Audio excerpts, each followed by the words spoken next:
7:43, almost 7:44, and we're talking here with the Van Wyck. Is that am I doing it correctly? Oh, that's right. Van Wyck? Absolutely That's right. right. Okay. Because that's a very important name in this town, so we want to make sure we get it right. Well, hey, in the news media several times. It seems like almost every week now on GTE. So. Oh, okay. Some I thought people it was that pronounce it scandal anyway. that you were talking about before. No, that's been a number of years ago. Oh, okay. All right. We'll talk about When I that. see his name in the paper, then I know he's still alive. A typical Bob. Oh, Say it is. SAC. Yeah. That's the first time I've seen John turn red. That's good. Yeah, it's getting a little warm in here. We're here with John Van Wyck and Iris. Right. Okay. Good morning, Iris. Thank you. It's really nice to meet you. Thank you. And well, he does have a great sense of humor, but a couple of things that you've already said that we talked to you, I know that you've already got him beat. So Well, thank you very much. now you've got a great story here as far as the early days of WKBZ. Of Right. course, Roland Van Wyck was he was Sing, or was he Smile? No, he was Smile. He was Smile. Yeah. Okay, I've got to keep that. Well, he was the manager for WKBC for a good many years, musical director. Okay. And, of course, they had the Harmony Orchestra, the Van Wyck Harmony Orchestra, for years and years and years when the kids were growing up in Grand Rapids. And then they came to, when Raul was working at WKBC, they came to WKBC and put on programs. And Lauren was the youngest member of the troupe, and he played the violin. Okay. And they used to go around to churches and put on programs and whatnot.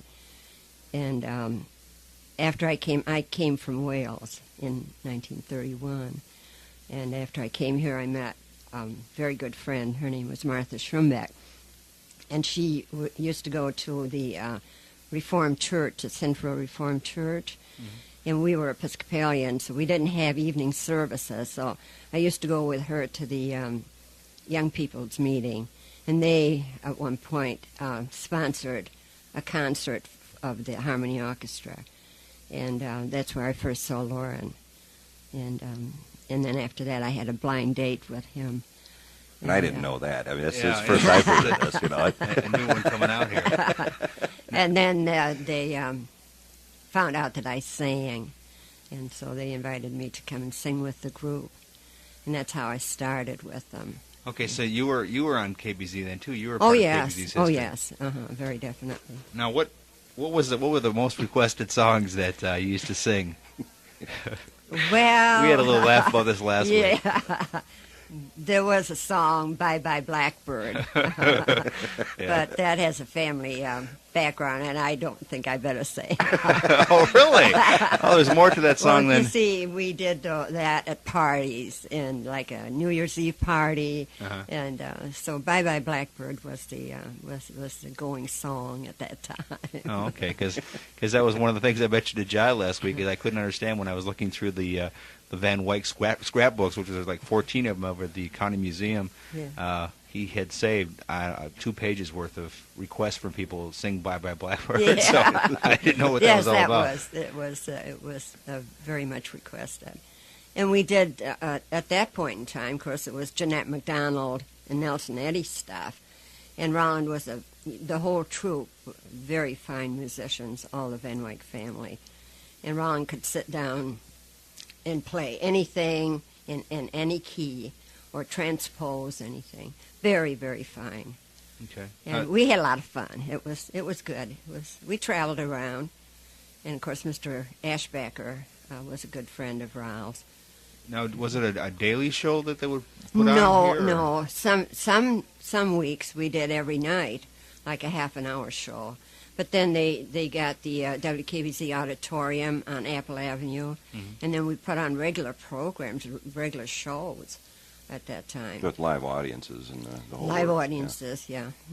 Okay. And they started out with just the four Van Wycks in the orchestra. Then they added 2 accordion players. So it got to be and one of the accordion players, Harry Bullimer, was a tenor. And so he and I did a lot of duets together. Or do you have any of the old recordings anymore? Or is there any I recordings of don't. this I anymore? don't. Paul might have some, but at that time, we didn't do any tapes and Yeah. stuff like that. It was all. All live? I talked to my daughter last night, and she said, "Mother, is this going to be a live thing tomorrow?" And I said, "Well, I'm not dead yet, Martha." Yeah, So- it's live. It's live. Even though I'm putting you on tape because I want to keep this. So. Well, so Now, did people just what? They just yeah, they call called the in audience? requests. Okay. Called in requests. Well, you had a live audience out there too. Yes, when it was out in the auditorium, and but that was more structured. That was a more structured program. Where was the studio at the Michigan Theater Building, the Frohenthal? It was on the second floor. The second floor? Mm-hmm. Yeah. Okay. Now there were stories that I heard too, also that they used to have entertainment come in to the Michigan Theater, the Frohenthal Theater, and they used to go up there and also broadcast live some of the entertainment that was also going on. Oh yes, there. yeah. They did a lot of live broadcasts. And it was very cheap back then because they didn't pay the people anything extra to heavens, broadcast. No. Most everything was free, actually. I mean, in the 30s, people just didn't have the money. Yeah. You know. So they would just come see the shows. And, Right. Okay. Especially out at the auditorium out on Apple Avenue. I don't think they ever charged anything there.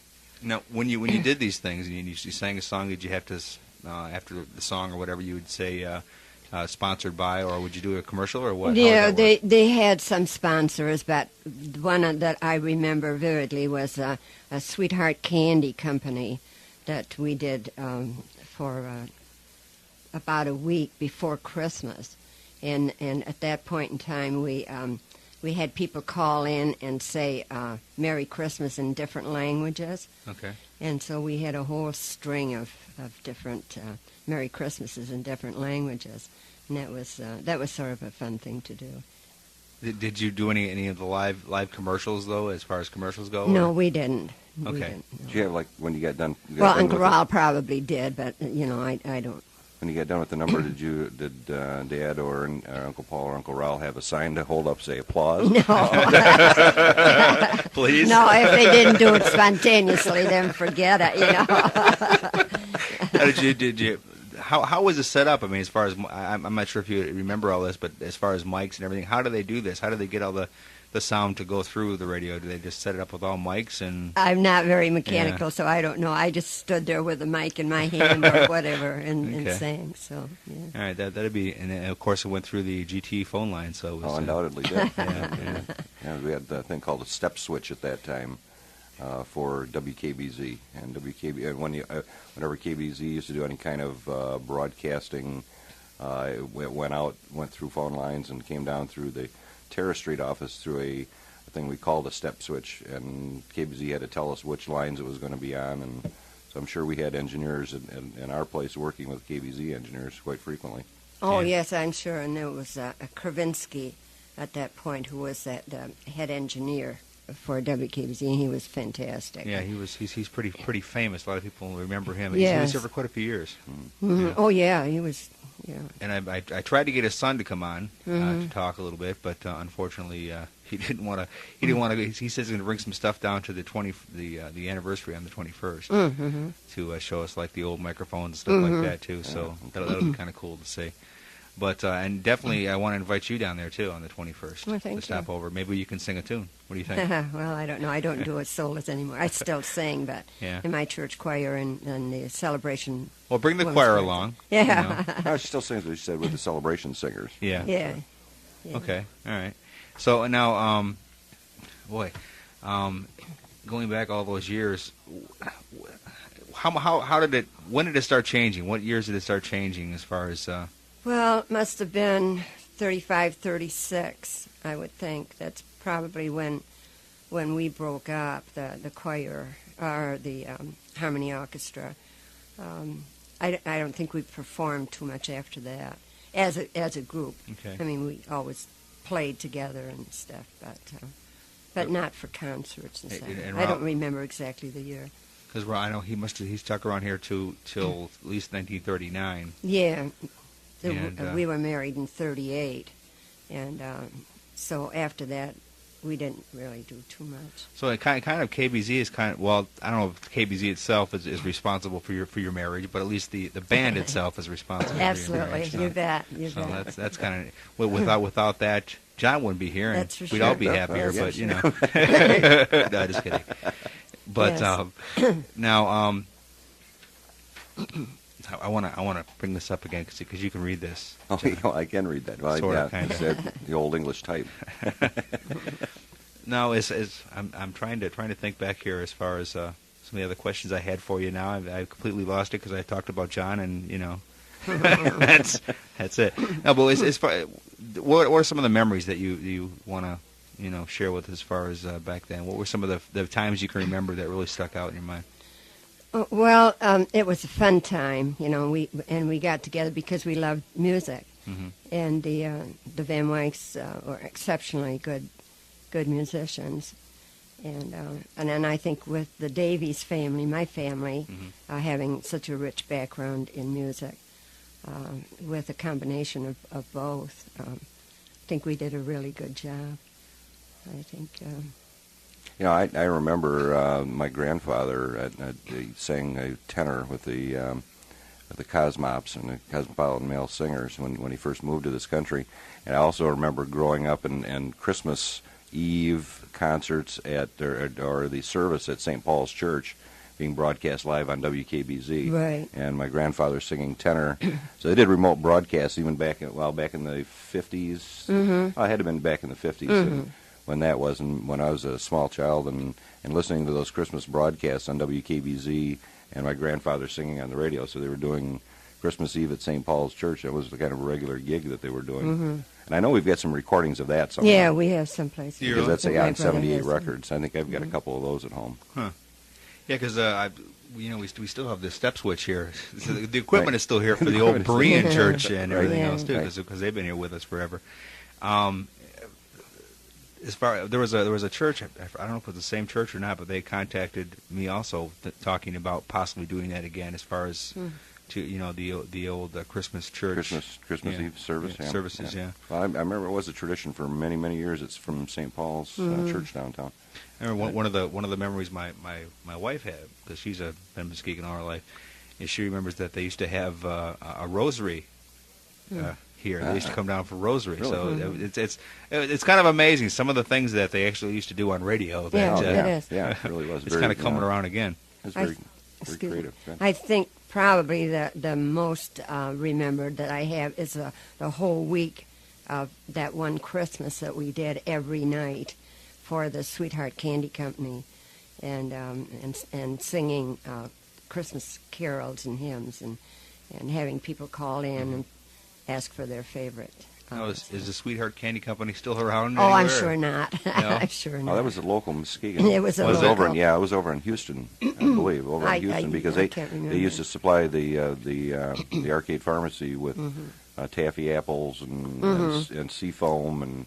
Yeah, that's long since gone, I'm Yeah. sure. Well, that's too bad. It really was. It was really great stuff. This guy used to make some great caramel apples. Yeah, I And, think we had some boxes of candy that we were giving away at that time too.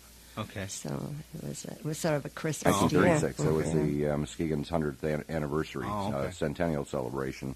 That's when they had basically like a summer celebration set up down there. And, different kinds of booths, and KBZ had a big booth down there. And I think we sang. I think we did some performances at that point too. At the centennial. Yeah, that was quite a big deal. Oh yeah. Okay, because there was like stuff that was displayed on shelves and stuff. What was that? Advertisers, I merchandise? think I think to me it looked like in that picture there was a lot of microphones up there, and it might have very well been the products that KBZ was advertising at that time too, that are on the shelves in that display unit that was there. But it looked like it was a really interesting period of time. They had a lot of local talent on WKBZ at that time. Doris Doberstein, who used to sing or yodel and play guitar and all that kind of stuff. And it was really a fun time. Now, there was, I've got it in here. I wish I would have brought it in with me, but there were some sisters, young sisters they used to have on KBZ that used to sing too. and he had a picture of them in his scrapbook also. Mhm. But I just can't imagine how much different talent that they must have. We did, and everybody enjoyed doing it. You did it because you loved to do it at that time, and not for the dollars that they pay now, I think. Okay. Did they pay any dollars back then, or? I don't remember. I don't think so. You got lots of free candy, sweetheart candy, right? Right. That's what it was. Okay. Right. Well, I appreciate you coming in. We could talk some more. I'm sure you have plenty more memories that you'd like to share with us too. Well, And if you think of those, as far as sharing it with us, we can't get you back on before the 21st. If you stop down over at the Muskegon Mall, we can probably share some over there too. Okay, stop in. Yeah. thank you. will. Thank you for having me. Well, thank you for coming. I appreciate it. And this was all live. There wasn't no tape here. Sure, my daughter was That's right. It's all live.